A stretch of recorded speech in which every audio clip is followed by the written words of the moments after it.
అందాల మీనాక్షి చౌదరి మంచి విజయంతో కొత్త ఏడాదిలోకి గ్రాండ్గా అడుగుపెట్టింది. సంక్రాంతి కానుకగా రిలీజ్ అయిన అనగనగా ఒక రాజుతో డీసెంట్ హిట్ అందుకుంది. ఇందులో మీనాక్షి పాత్రకు మంచి పేరు వచ్చింది. మరి ఈ విజయంతో ఎలాంటి అవకాశాలు అందుకుంటుందో చూడాలి.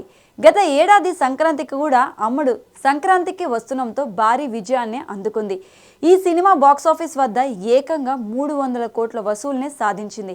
కానీ ఆ తర్వాత నటిగా మాత్రం బిజీ కాలేకపోయింది. అక్కడో కారణం ఉంది. హీరోయిన్ పరంగా ఆ సినిమా క్రెడిట్ అంతా ఐశ్వర్య రాజేష్ కొట్టేసింది. కానీ ఆ సక్సెస్తో ఐశ్వర్య కూడా బిజీ కాలేదు. మరి తాజా సక్సెస్తోనైనా మీనాక్షి బిజీ అవుతుందా అన్నది చూడాలి. కానీ లైనప్ పరంగా చూస్తే మీనాక్షి చౌదరి హ్యాట్రిక్ విజయానికి ఒక అడుగు దూరంలో ఉంది. సంక్రాంతికి వస్తున్నాం, అనగనగా ఒక రాజుతో బ్యాక్ టు బ్యాక్ విజయాలు అందుకుంది. అమ్మడి ఖాతాలో మరో విజయం పడితే హ్యాట్రిక్ నమోదైనట్లే. అందుకు అవకాశాలు మెండుగా ఉన్నాయి.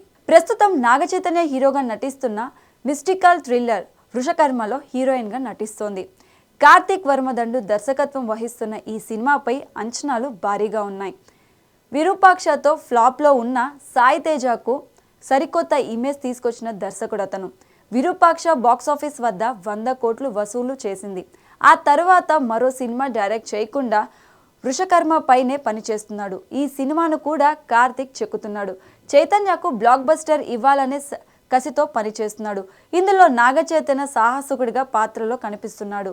మీనాక్షి చౌదరి పాత్రకు అంతే ప్రాధాన్యత ఉంది. దీంతో ఈ సినిమా విజయం సాధిస్తే మీనాక్షి ఖాతాలో హ్యాట్రిక్ నమోదవుతుంది. మీనాక్షి బ్యూటీ రేస్లో వెనుకబడడానికి ప్రధాన కారణం ఒకటి ఉంది. అమ్మడు గ్లామర్ పాత్రలకు దూరంగా ఉంటుంది. లిప్ లాక్స్, ఇంటిమేట్ సీన్స్ అంటే నో చెప్పేస్తుంది. డీసెంట్ రోల్స్ మినహా ప్రయోగాలకు వెనక్కు తగ్గుతుంది. కానీ ఉన్న కాంపిటీషన్లో వెనక్కి తగ్గితే అవకాశాలు అందుకోవడం కష్టమని తెలిసినా ఛాన్స్ తీసుకోవడం లేదు. మరి కొత్త ఏడాది ఏమైనా కొత్తగా ఆలోచిస్తుందేమో చూడాలి.